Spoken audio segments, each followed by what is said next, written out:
Hey, Legacy Church, it is so great to be with you both online and in person this morning.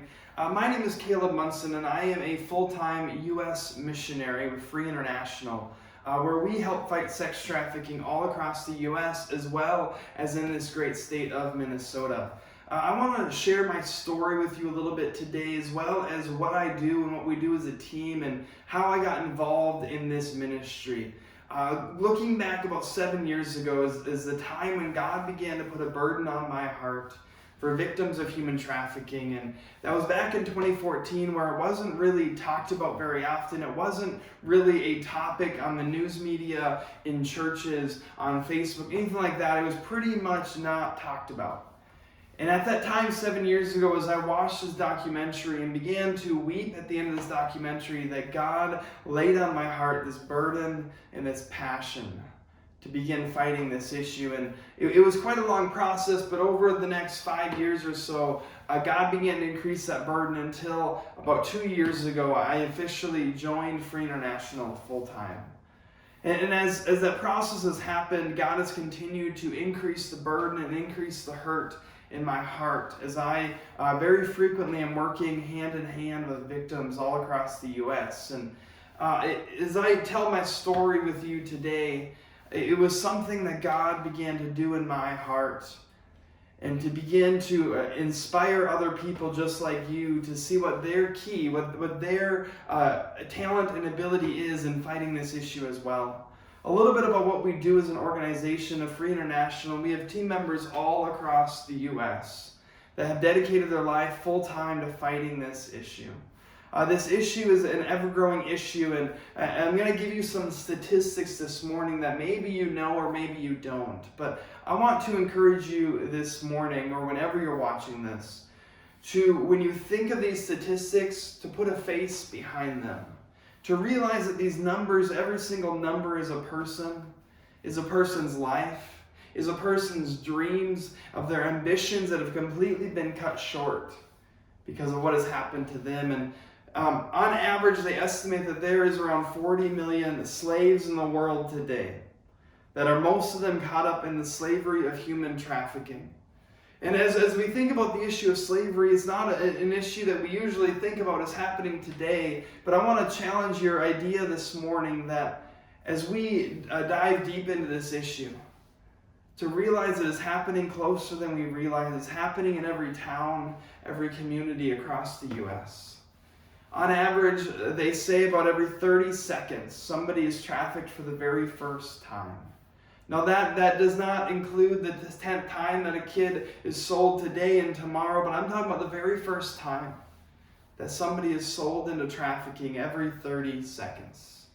So in the matter of this video, how many kids will that be? Maybe 20, maybe 30, just depends. And this issue is ever growing, and as we do work all over, we see it. And an average age of a victim in the U.S. for girls is only 13 years old.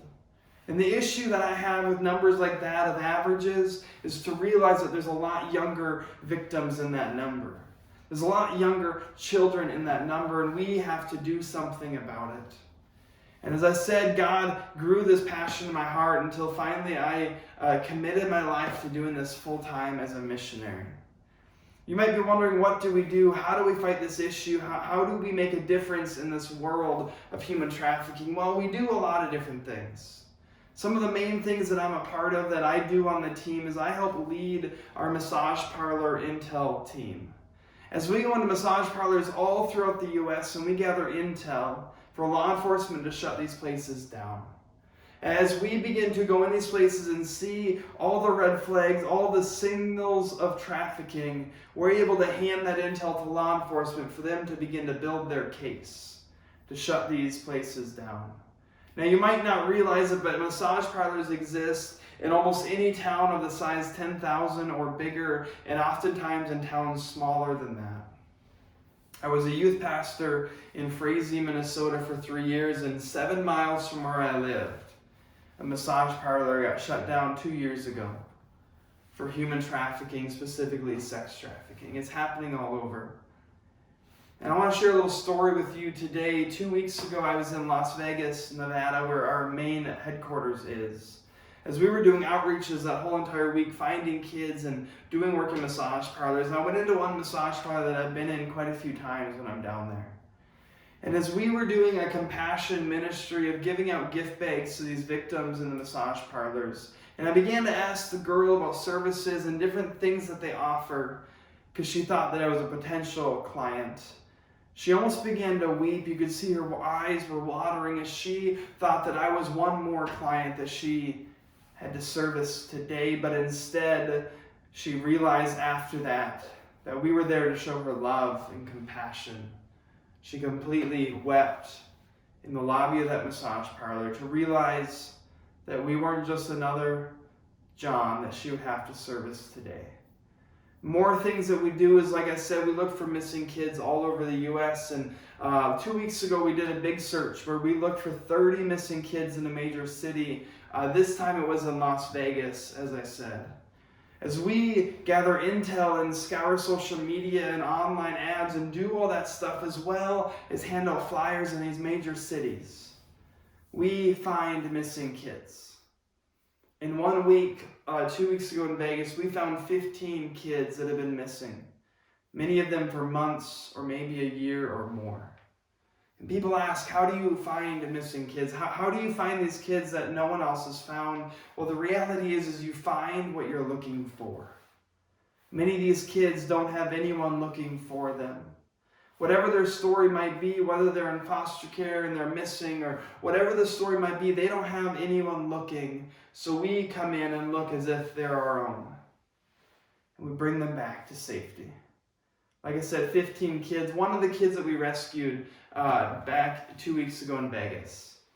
As she was found at a casino, and it's a long story, so I can't share it on here, but as we rescued her from a casino in Vegas, and we brought her back to our operations center with our mobile units and where everyone was working out of to do an intake and get her where she needed to go, she looked around and she said with tears in her eyes, "Is everyone here for me? Is everyone here looking for me?" I didn't know anyone cared that much.